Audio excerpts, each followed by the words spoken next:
Hello students, welcome to all of you on my YouTube channel Shukla and company. Students, आज हम बात करने वाले हैं अकाउंटिंग कन्वेंशंस के बारे में। जैसा कि आप सभी जान रहे हैं कि हमारा अकाउंट्स में इस समय टॉपिक चला था अकाउंटिंग प्रिंसिपल्स एंड कन्वेंशन। तो अकाउंटिंग प्रिंसिपल्स मींस लेखांकन के सिद्धांत ये हमारे कंप्लीट हो चुके हैं। अब हमारा स्टार्ट होने वाला है लेखांकन की परंपराएं। अब हम आज की क्लास को आगे कंटिन्यू करें उससे पहले क्वेश्चन सुनिएगा, जिसका आप सभी को कमेंट बॉक्स में आंसर करना है। पहला क्वेश्चन आपका है, बिजनेस एंटिटी कॉन्सेप्ट को और किस नाम से जाना जाता है। ठीक, फिर कॉस्ट कॉन्सेप्ट का और किस नाम से जाना जाता है। फिर हम कहें कि जो अगला आपका क्वेश्चन है, ड्राइंग अकाउंट्स हम क्यों ओपन करते हैं, मीन्स किस अकाउंटिंग कॉन्सेप्ट के अकॉर्डिंग हम ड्राइंग अकाउंट्स ओपन करते हैं। ये 3 क्वेश्चन है जिनको हम कहें कि आपको आंसर करना है कमेंट बॉक्स में। अब आज की क्लास को हम कंटिन्यू करते हैं।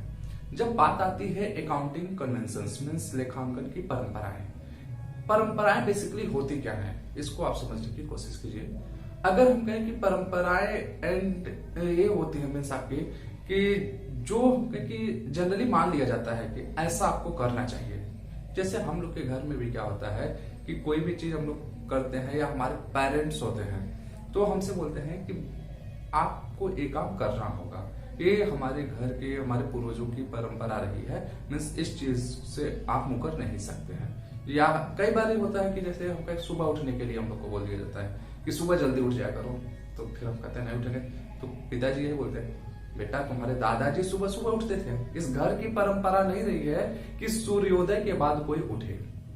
ऐसी चीजें बहुत सारी चीजें होती है कि जो मतलब हम लोग को बताई जाती है कि हमारी परंपरा है मीन्स जिसे हमें फॉलो करना पड़ेगा। लेकिन उसके लिए हम कहें कि कोई रूल्स एंड रेगुलेशन या हम कहें कि क्या वो कोई कानून है ना, एक कानूनी तौर से मान्य नहीं होता है। मीन्स परंपराएं जो है जगह के अनुसार हम कहें कि देश काल परिस्थिति के अनुसार परिवर्तित होती रहती है। ठीक, तो उसी तरीके से अकाउंटिंग में भी कुछ ऐसी चीजें मीन्स कुछ परंपराएं होती है जिसको हम कहें कि ये माना जाता है कि वो ऑर्गेनाइजेशन जरूर फॉलो करती होगी, लेकिन उस ऑर्गेनाइजेशन को फॉलो करने के लिए उस चीजों को बाध्य नहीं किया जाता है। मीन्स उसके लिए कोई स्पेशली रूल्स एंड रेगुलेशन नहीं है।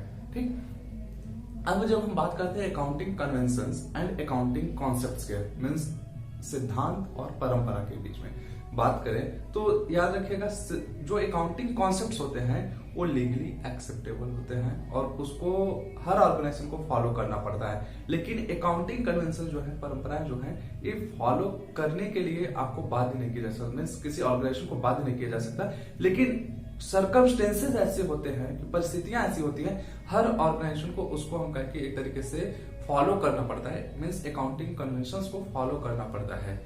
वजह यह है क्योंकि इसमें जब आप अकाउंटिंग कन्वेंशंस को देखेंगे ऐसी ऐसी चीजें इसमें से निकल कर आती हैं जो हम कहें कि उस ऑर्गेनाइजेशन के हितों की बात करती हैं, और साथ ही साथ हम कहें कि आउटसाइडर्स मीन्स जो हम कहें कि उस ऑर्गेनाइजेशन से अफेक्ट होने वाले पर्सन्स है उनके भी हितों की बात की जाती है अकाउंटिंग कन्वेंशंस में। तो इसलिए अकाउंटिंग कन्वेंशन हम कहें कि लोग वो ऑर्गेनाइजेशन को फॉलो करना पड़ जाता है। ठीक, तो आइए देखते हैं बेसिकली अकाउंटिंग कन्वेंशंस कौन कौन से हैं जो हमारे लिए इंपॉर्टेंट है।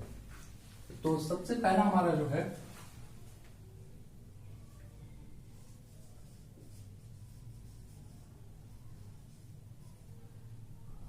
कन्वेंशन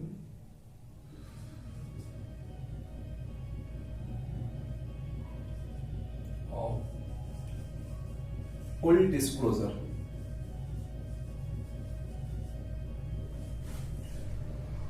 अब फुल डिस्क्लोजर क्या होता है बेसिकली हम इसको देखने की कोशिश करते हैं। डिस्क्लोज आप सभी से परिचित होंगे, मीन्स कोई भी चीज छिपाना नहीं चाहिए, उसको सबको बता देना चाहिए। तो कन्वेंशंस ऑफ फुल डिस्क्लोजर ये बोलता है कि कोई भी बिजनेस ऑर्गेनाइजेशन हो उसको कोई भी चीजें छिपानी नहीं चाहिए, वो चीजें नहीं छिपानी चाहिए बेसिकली बोला जाए, जिससे कि हम कहें कि हमारे संस्था से जुड़े हुए जो लोग हैं उनके ऊपर हम कहें कि गलत प्रभाव पड़े। मतलब ये कि अगर हम कहें कि आप जब अकाउंटिंग कर रहे हैं आपको लग रहा है कि ये चीजें लोगों को बता देनी चाहिए, लेकिन आप ये जानते हैं कि अगर उसको हम बताएंगे लोगों को तो कहीं ना कहीं हो सकता है कि मेरी संस्था की रेपुटेशन खराब हो जाए। आप अपनी संस्था की रेपुटेशन को बचाने के लिए लोगों को गुमराह करने लगे तो वहां पे क्या होगा, फुल डिस्क्लोजर का वायलेशन होता है। तो फुल डिस्क्लोजर बोलता है कि आप किसी को मिसगाइड नहीं करेंगे, मिसलीड नहीं करेंगे, ठीक। तो मीन्स जो भी हकीकत चीजें हैं, संस्था अगर आपकी लॉस में जा रही है आपको लॉस बताना पड़ेगा, अगर संस्था आपकी प्रॉफिट कमा रही है तो आपको एक्चुअल प्रॉफिट को बताना पड़ेगा, आप फिगर के साथ खिलवाड़ नहीं कर सकते। अगर हम ओवरऑल बोले, एक फुल डिस्क्लोजर क्या होता है कि ये होता है each and everything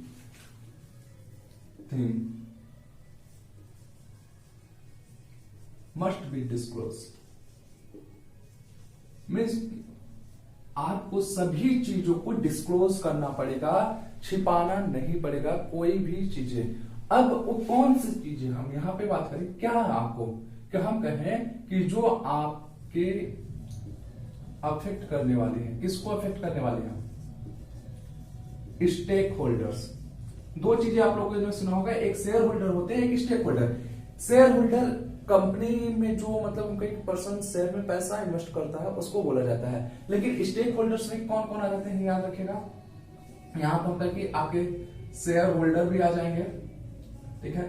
फिर इसमें होता है कि आपकी गवर्नमेंट आ जाएंगे, आपके कस्टमर्स आ जाते हैं, ठीक। फिर इसी में हम कहें कि आपके एम्प्लॉयज आ जाते हैं। फिर अदर पर्सन्स मीन्स हम कहें कि जो कोई भी आपके ऑर्गेनाइजेशन से डायरेक्टली या इनडायरेक्टली जुड़ा हुआ है, वो सभी लोग क्या कहलाते हैं, स्टेक होल्डर्स कहलाते हैं। मीन्स अगर किसी भी स्टेक होल्डर को कोई भी चीज ऑर्गेनाइजेशन से जुड़ी हुई अफेक्ट कर रही है, उसको आपको डिस्क्लोज करना पड़ेगा।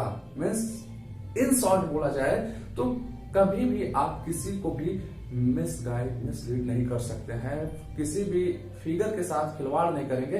मीन्स हम कहें कि आपके अंदर फ्रॉड वाली भावना नहीं आनी चाहिए। फ्रॉड करने के चक्कर में आप कोई भी अकाउंटिंग कर रहे हैं वो आप नहीं करेंगे, ये बोलता है फुल डिस्क्लोजर। और जब भी आप कोई भी balance sheet, profit and loss account या कुछ भी प्रेजेंट करते हैं अकाउंटिंग रिकॉर्ड्स किसी भी के सामने, आप लोन लेने जा रहे हैं बैंक के सामने, अगर उसको दिखाते हैं तो ये मानता है कि जो आप अकाउंटिंग किए हैं, बुक्स ऑफ अकाउंट दिखा रहे हैं वो सही बनाए हैं, उसमें कुछ भी आप छिपा नहीं रहे। सरकार को जब आप टैक्स पे कर रहे हैं तो सरकार भी ये मानती है जो बुक्स ऑफ अकाउंट आप बनाए हैं, जो प्रॉफिट आप कैलकुलेट किए हैं, जो टैक्स पे कर रहे हैं वो आप सही दे रहे हैं। फुल डिस्क्लोजर के अकॉर्डिंग यही चलता है, मीन्स आप सही चीजें दिखा रहे हैं। अगर कहीं किसी को शक हुआ कि आपने गलत किया है, किसी को मिसलीड करने की कोशिश किया है, तो वहां पे आपके ऊपर कार्रवाई बैठी जाती है और कहीं ना कहीं आपने फुल डिस्क्लोजर का वायलेशन किया है।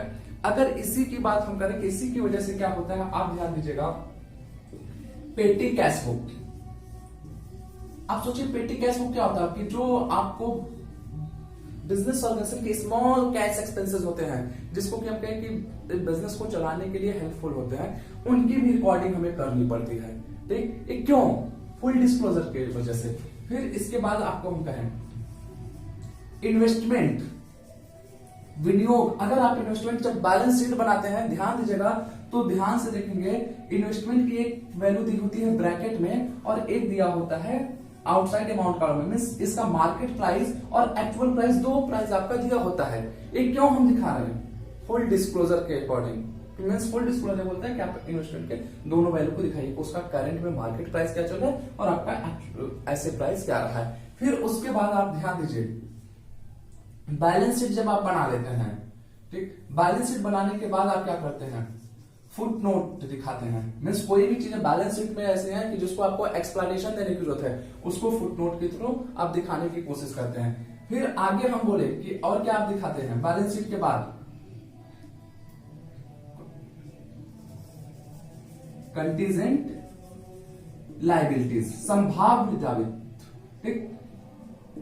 ये क्या होते हैं, कंटीजेंट लायबिलिटीज क्या होती है बेसिकली, मीन्स जब आपका कभी किसी थर्ड पार्टी के साथ डिस्प्यूट चल रहा हो और वो कोर्ट में केस हो, मीन्स हम कहें कि मान लीजिए कोई आपसे बोला कि 10,000 रुपए देना पड़ेगा, मीन्स आपके ऑर्गेनाइजेशन पे केस हो गया और बोला गया कि नहीं 10,000 रुपए हमें चाहिए, और आपने बोला नहीं ये 10,000 रुपए का लायबिलिटी हमारे ऊपर नहीं क्रिएट होता, हम नहीं देंगे। तो इसकी वजह से आप दोनों लोग क्या कर रहे हैं, कोर्ट में केस लड़ रहे हैं। तो जब कोर्ट का फैसला आएगा तो उसके अकॉर्डिंग हो सकता है आपको 10,000 रुपए पे करना पड़े या तो नहीं पे करना हो। तो अब यहाँ पे दोनों संभावनाएं हैं, पे करना भी पड़ सकता है, नहीं भी। तो दैट मीन्स कंटीजेंट लायबिलिटीज है।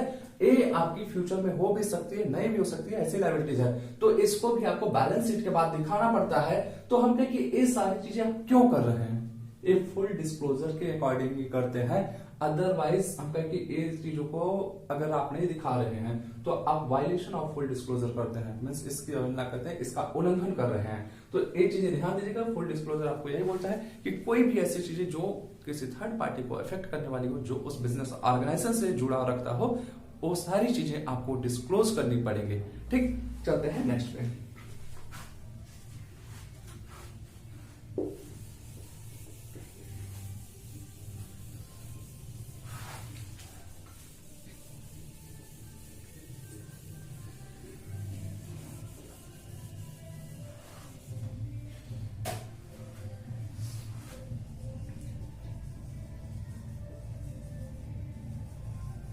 Convention of materiality. अब ये क्या बोलता है, मैटेरियलिटी कन्वेंशन जो है आपका जस्ट अपोजिट है फुल डिस्क्लोजर का। मीन्स हम इसको बोले कि आपका अपवाद है, exception of full disclosure. Full disclosure ने क्या बोला कि आप सभी चीजों को डिस्क्लोज करो जो हम कहें कि किसी थर्ड पार्टी को अफेक्ट कर रहा हो। लेकिन मैटेरियलिटी कॉन्सेप्ट आपका वहीं आगे चल के बोलता है आपको सब कुछ नहीं डिस्क्लोज करना है। एक तरफ वो बोला फुल डिस्क्लोज के सबको डिस्क्लोज कर दो, मैटेरियलिटी बोला सब कुछ नहीं डिस्क्लोज करो। यस, मैटेरियलिटी होता है आप सब कुछ डिस्क्लोज नहीं करो। कौन कौन सी चीजें डिस्क्लोज नहीं करो? पहला, जिससे कि हम कहें कि आपका वेस्ट ऑफ लेबर हो।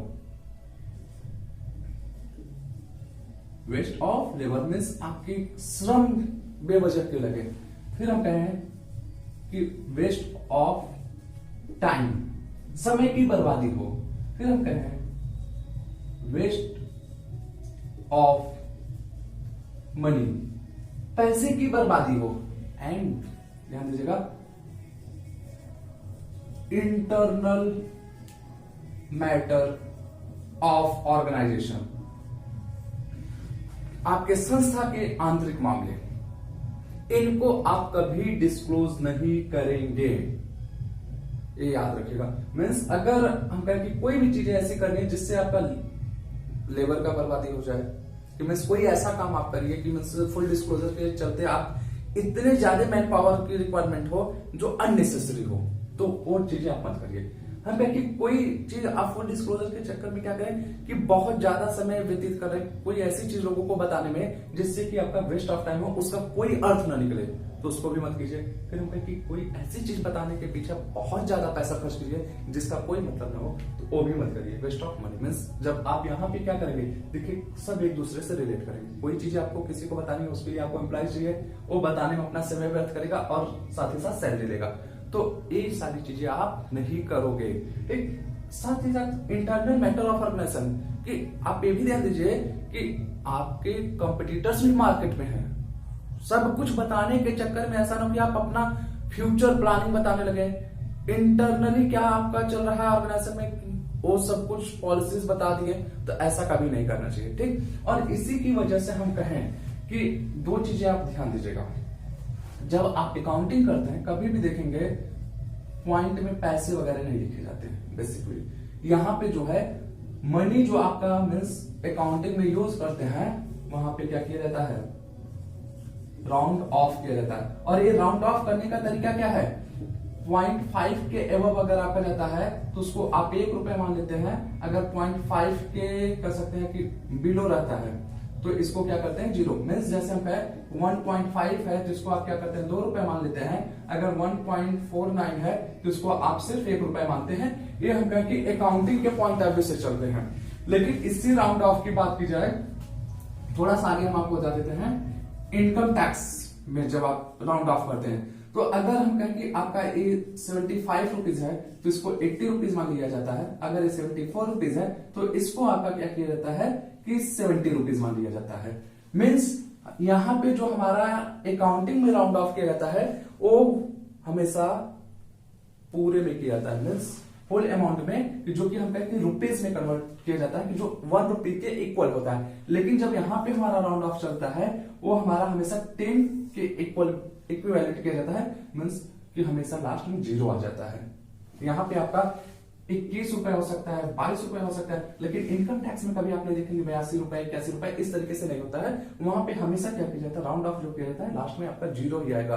तो एक क्या बोला गया कि अगर आप सोचिए कि यहाँ पे ऐसा क्यों बोला जाए, अगर आप जनरल एंट्री कर रहे हैं, किसी में आया 2000 रुपीज 0.5 पैसे, फिर कहीं पे आया 2000.25 पैसे, अगर ऐसे आप लिखते चलेंगे लास्ट में जब टोटली करेंगे तो एक 0.5 जो है आपको ऐड करने के लिए unnecessary waste of time, waste of labour, waste of money होगा, कि जो अकाउंटेंट उसको ऐड करेगा समय व्यतीत होगा, फिर हम कहेंगे उसको सैलरी देंगे, तो जब टाइम वो एक्सपेंड करेगा तो उसकी सैलरी भी लगेगी, ये सारी चीजें। फिर इसी के साथ हम कहें कि जब आप ध्यान दीजिए कि एक एंट्री करते हैं stationery account debit to cash account, stationery का जब आप करते हैं कि stationery account debit to cash, तो स्टेशनरी में आप क्या करते हैं, पेन, पेंसिल, फिर हम कहते हैं रबर, कटर, फाइल वगैरह सब कुछ इंक्लूड हो जाता है।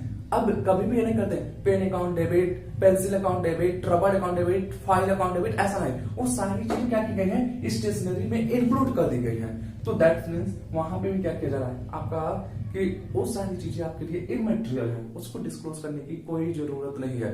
तो अल्टीमेटली हम बोले कि इमटेरियलिटी कॉन्सेप्ट आपको क्या बताता है, कि यहां से यही आता है कि सब कुछ आपको डिस्क्लोज नहीं करना चाहिए, जो हम कहें कि अपवाद है आपके फुल डिस्क्लोजर का। ठीक, waste of time, waste of money, waste of labour, ये चीजों पे आपको ध्यान देना पड़ता है। ठीक, चलते हैं नेक्स्ट पे।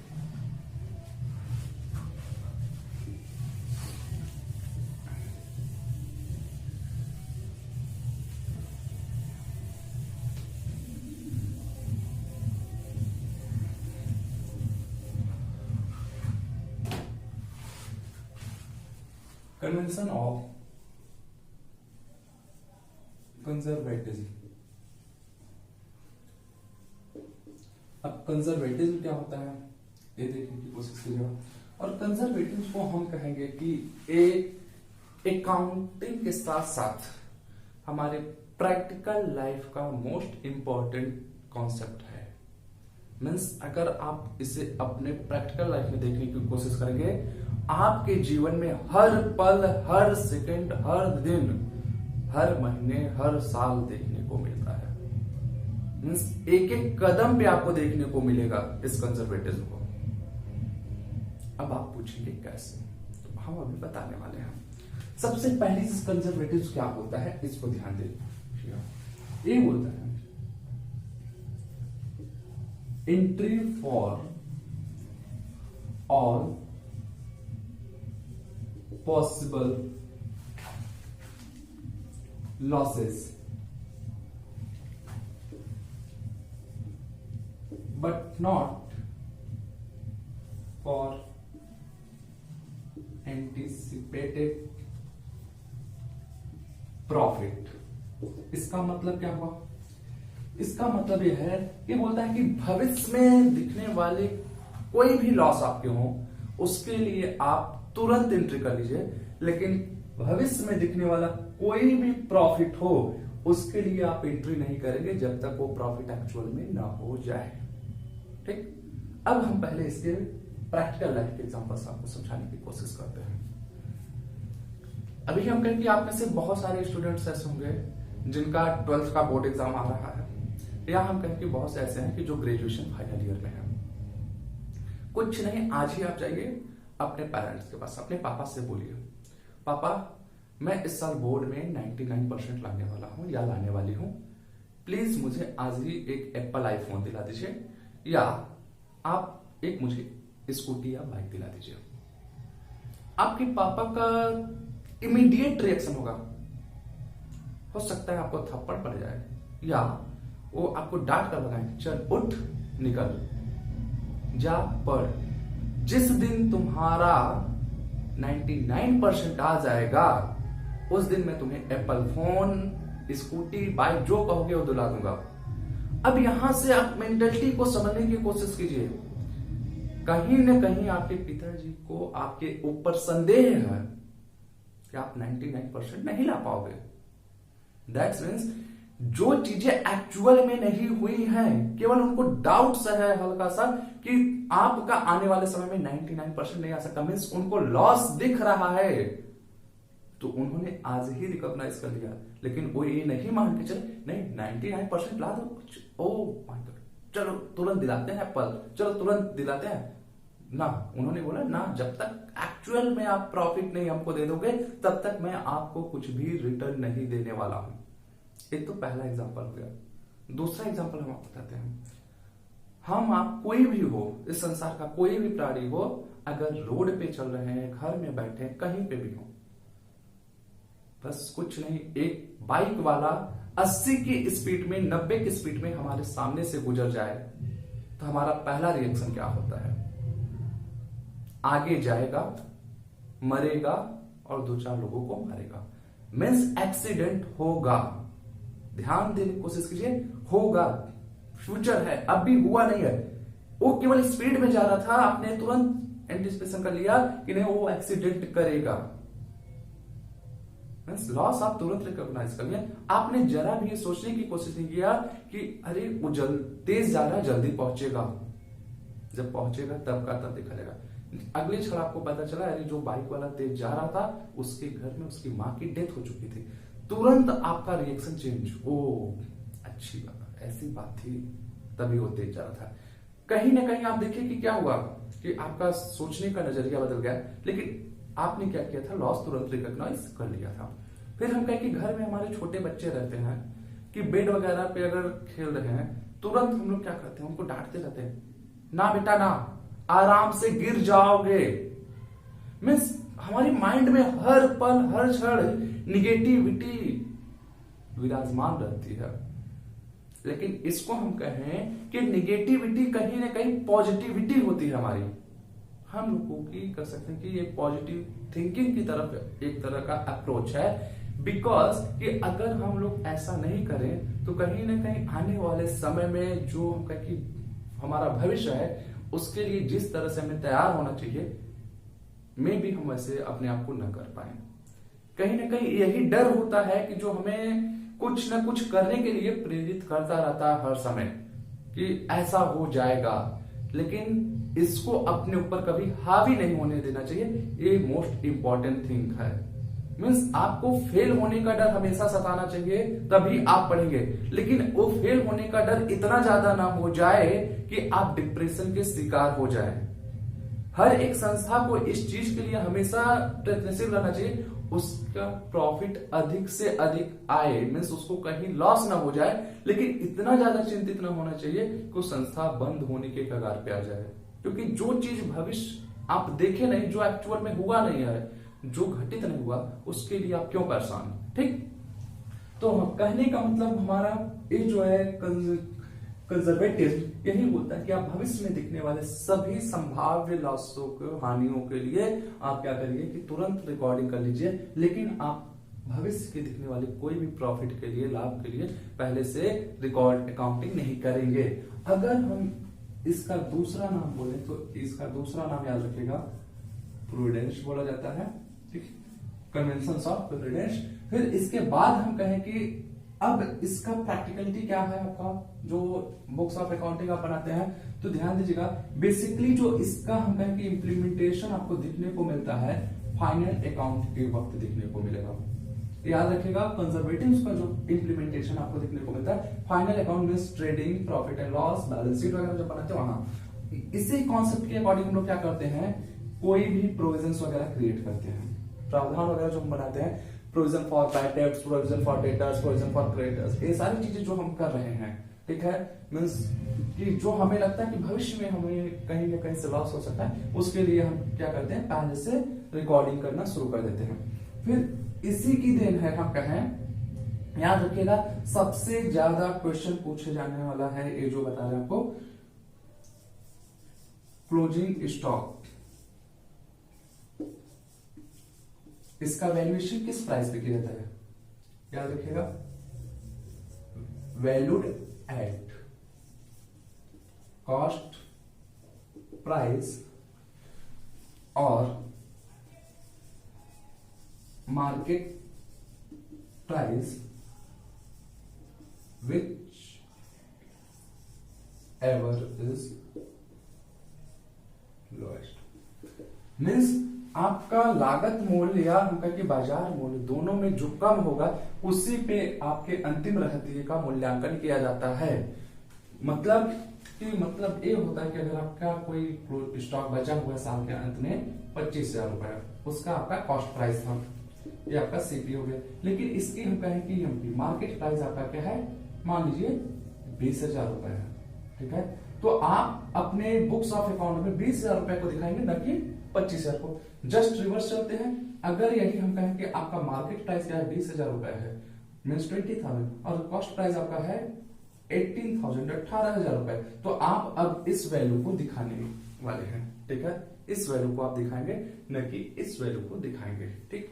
ये आपके कह सकते हैं कि स्टॉक के वैल्यूएशन का तरीका बताता है, मीन्स कंजर्वेटिव। अब एक याद रखिएगा, एक क्वेश्चन सबसे ज्यादा पूछे जाने वाला है, इसी पे एक हम और आपको एग्जांपल के थ्रू दिखाना चाहते हैं कि मीन्स अगर किसी भी ऑर्गेनाइजेशन में एक से अधिक स्टॉक है और उन सब का आपका वैल्यूएशन करने को पूछ लिया जाए, मीन्स उसका आपको वैल्यू पूछा जाए क्या दिखाएंगे, तो आप कैसे दिखाने वाले हैं, इसको ध्यान से देखिएगा।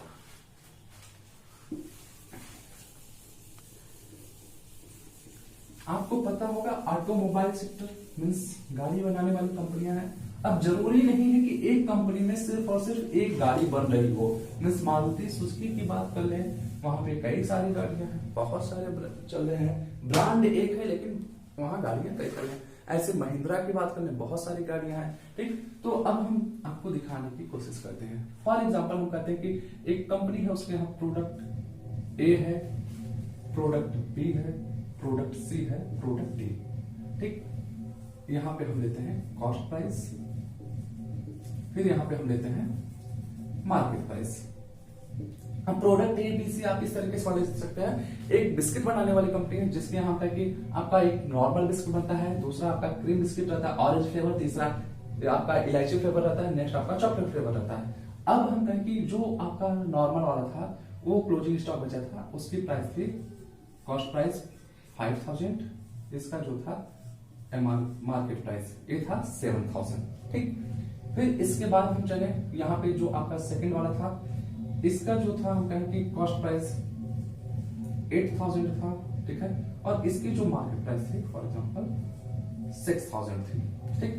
नेक्स्ट चलते हैं सी पे। अब इसकी कॉस्ट प्राइस की हम बात कर लें, फॉर एग्जांपल इसको हम करते हैं 9,000 था, ठीक, और इसकी जो हम कहें कि मार्केट प्राइस थी 10,000। फिर आगे चलते हैं, इसको हम मान लेते हैं 4,000 और इसको ले लेते हैं 3,000। अब आपसे पूछा गया कि क्लोजिंग स्टॉक की वैल्यूएशन क्या होगी, तो आप क्या करेंगे, 8 प्लस 5,000 मीन्स 5 प्लस 8,000 ये हो गया 13,000 प्लस 9,000 22,000 प्लस 4,000 ये हो गया 26,000। इसको आपने ऐड कर लिया। फिर इधर आते हैं 7 प्लस 6 13,000 प्लस 10,000, तो ये हो गया 23,000 प्लस ये आपने ऐड किया। जस्ट अ मिनट, थोड़ा सा इसको हम और चेंजेस करना चाहिए क्योंकि दोनों सेम आ रहे हैं, तो इसको हम कर देते हैं 2। तो ये 7,000 प्लस 6,000 13 प्लस 10,000 23 प्लस ये हो गया आपका 25,000, ठीक। जब एक 26 हुआ कॉस्ट प्राइस एंड 25,000 हुआ आपका मार्केट प्राइस। नॉर्मली हम कहें कि आप बता देंगे क्लोजिंग स्टॉक की वैल्यू होगी 25,000 क्योंकि कंजर्वेटिव जो होता है कॉस्ट प्राइस और market price whichever is lower. लेकिन ध्यान दीजिएगा यहाँ पे आपके प्रोडक्ट्स अलग अलग हैं, मीन्स आप ऐसा अगर किए तो कॉस्ट प्राइस को ऐड कर लिए मार्केट प्राइस को, दोनों से डिफरेंस दिखा दिए, गलत हो जाएगा। आपको करना क्या है, इन दोनों में क्या लोअर है 5,000, इन दोनों में क्या लोअर है 6,000, फिर इन दोनों में क्या लोअर है 9,000 और इन दोनों में क्या है 2,000। मीन्स 5 प्लस 6 11,000 प्लस आपका 9,000 जो हो गया 20,000, ये हो गया 22,000। आपकी क्लोजिंग स्टॉक की वैल्यू होगी 22,000। अब ये भी देख लीजिए इधर से 7 प्लस 8 15,000 प्लस 25 प्लस 29,000। तो अब यहां से आप कंपैरिजन करेंगे तो आपका जो है ए क्लोजिंग स्टॉक की वैल्यू आएगी 22,000। आई होप ये आपको क्लियर हो गया होगा। मिस आप हर इंडिविजुअल स्टॉक का क्या करेंगे, अलग अलग वैल्यूएशन देखेंगे, उसके स्टॉक के वैल्यू को, मिस कॉस्ट या मार्केट प्राइस क्या दोनों में लोअर है, और जो भी आपका आ रहा है उन सबका सम टोटल करेंगे, तब जाके आपको सही तरीके से क्लोजिंग स्टॉक की वैल्यूएशन पता चलेगी। ठीक, तो आई होप आप लोगों का अकाउंटिंग कॉन्सेप्ट्स एंड प्रिंसिपल्स सब कुछ क्लियर हो चुका है, कहीं पे किसी को कोई डाउट्स नहीं होगा। अगर किसी को कोई डाउट्स होगा तो आप आराम से पूछ सकते हैं। अब हमारा नया चैप्टर स्टार्ट होगा अगली क्लास में, हम नए टॉपिक पे आएंगे, तो मिलते हैं नेक्स्ट क्लास में, तब तक के गुड लक।